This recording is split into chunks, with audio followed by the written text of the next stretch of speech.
Oh, hello there, yes. Easter Monday, yes. Rather wet out.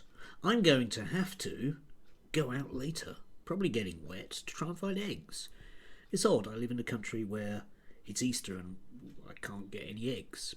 Anyway, this morning I thought it'd be a bit of a hoot to look through something that cropped up my Twitter feed from Richard Tice. Yes, him.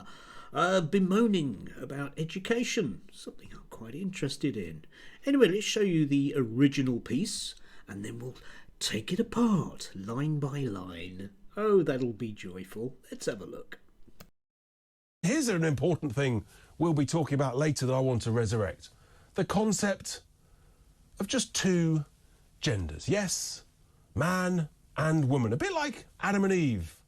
Do you remember that story? I think it's pretty simple. I think it's pretty straightforward.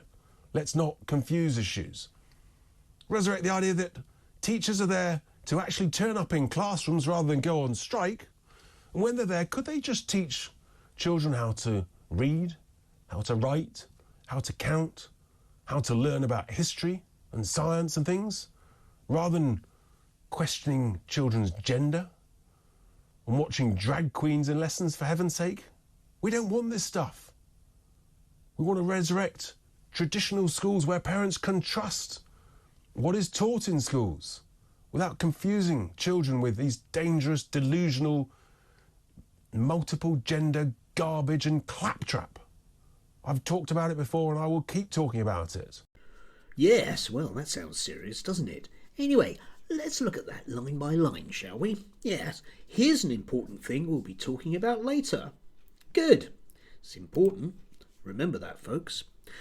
That I want to resurrect. Easter, resurrection. Like it as a metaphor, Richard. The concept of just two genders. Yes, that used to be a thing, wasn't it? Before we moved on as a society, and we kind of don't do that anymore, but he wants to resurrect it at Easter. Yes, that's sensible, isn't it? Yes, a man and a woman, a bit like Adam and Eve. Yes, that was fictional as well. Okay, I know it's a good Christian reference, but it's still fictional, yeah? Do you remember that? I think it's pretty simple. Yes, it is pretty simple. However, it is just a story, and it isn't simple though, is it? Yeah, if you think about it, you've got that whole concept of sin in religion and where it comes from, quite why humans were expelled from the Garden of Eden. I mean, it's been the basis of a hell of a lot of 19th, 18th century poetry and artwork. It's very, very central to theology in the UK. But Richard thinks it's quite simple. Okay, mate. I think if you'd possibly done RE at school, that might have been different. We'll come on to schools in a bit, obviously. Let's not confuse issues. Obviously not, Richard. You wouldn't want to do that, mate, would you? Yeah. Resurrect the idea, that again, that teachers are there, they're there, to actually turn up in classrooms rather than go on strike. Yes, but if you actually look at the statistics for strikes in the UK, you end up with a rather disappointing view of them, don't you, Richard? Not that you really care about such things, but the last time teachers went on strike before this year was 2008. Yes. 2008, that was over a decade ago. It's a bit strange, isn't it? I mean, teachers will go on strike at the drop of a hat every 12 or 13 years, which means that you could actually go through the UK education system and come out at 16 and never experience a teacher's strike.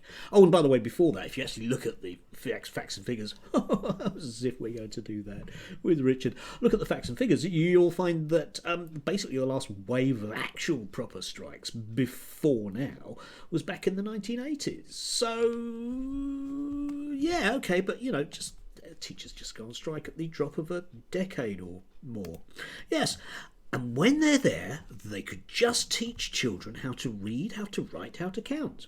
Well, they do, Richard. Let's a quick look at adult literacy rates in the UK. They haven't gone down at all. children are now better educated than they've ever been throughout history. So that whole nice sort of quasi-fascist, mysterious, mystical past isn't actually true, is it? No. How to learn about history and science and things. I do love learning about things. It's my favourite subject. I've got an A-level in things, in fact. Yes, how to learn about history. Well, I think we've seen that Richard doesn't really care very much for history in terms of any sort of factual stuff from, let's say, the Second World War onwards. And science, yeah, gender, because he knows about his science. He knows that there are only two genders, even though it's a bit more complicated than that. But don't tell the children. Don't tell the children, eh, Richard? Yeah. Rather than questioning children's gender. And this is where it gets really interesting, because I'm sure that there are teachers out there that will question children's gender identity, but not in the way that Richard means here, right? Okay? Not in the way Richard means here. Because they don't do that, because, you know, it's a safeguarding issue. Come on to that one in just a bit. And watching drag queens in lessons, for heaven's sake. And again, that's that thing, that interesting thing about truth, if you like, with Richard. Because if we look back at the original thing from that story, which is from the Isle of Man, we've now discovered that that didn't actually happen. And yes, the National Education Union have voted to have more drag queens in schools. But it's just a motion at conference. It's not going to be a thing, is it, Richard? Science, history, the truth and things. We don't want this stuff. Yes, you do, Richard. It's your bread and butter, mate, isn't it, eh? Bit of moral panic. Don't worry about the facts. Just be frightened for the children. Think of the children. We want to resurrect traditional schools where parents can trust what is taught in schools without confusing children with these dangerous, delusional, multiple, hang on a second, gender garbage and claptrap. Yes, indeed. But who is it that's persuading parents that these things are actually happening in schools, Richard? Because it's not schools, is it? But it is people like you, and it is our present government. I mean, just coming back to that whole problematic thing with the truth and gender in schools. We had the very recent policy exchange forum document, which wasn't worth the paper it was written on, but the media sure as hell lapped that one up. Just look at all these different headlines that we get from all the multiple news sources owned by billionaires like you are. It's a moral panic, isn't it? And the only people that are becoming whipped up about this are you. Can't talk about Brexit, can't talk about COVID, can't talk about the economy, can't talk about corruption, can't talk about anything other than worrying that teachers are just waiting till Ofsted leave the classroom before they instruct Timothy that he's now going to be known as Timothina. Because that's how gender and sexuality works, isn't it, Richard? Richard has a degree in construction.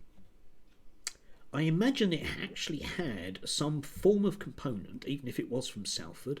Oh, mate, even if it was, it must have had a component of some level of rational thinking. But that's not the business that Richard is into, is it? No.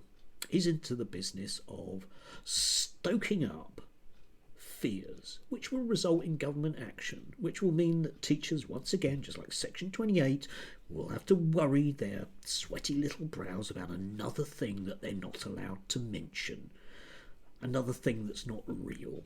Because, yeah, Section 28, Clause 28, certainly worked so well, didn't it? We had an entire generation that grew up not to be gay. Because children will believe anything that teachers say. A bit like the audience for Richard Tice. Anyway, have a nice Easter Monday. Easter Monday. Enjoy. It's going to be wet all week. I still need to find those eggs.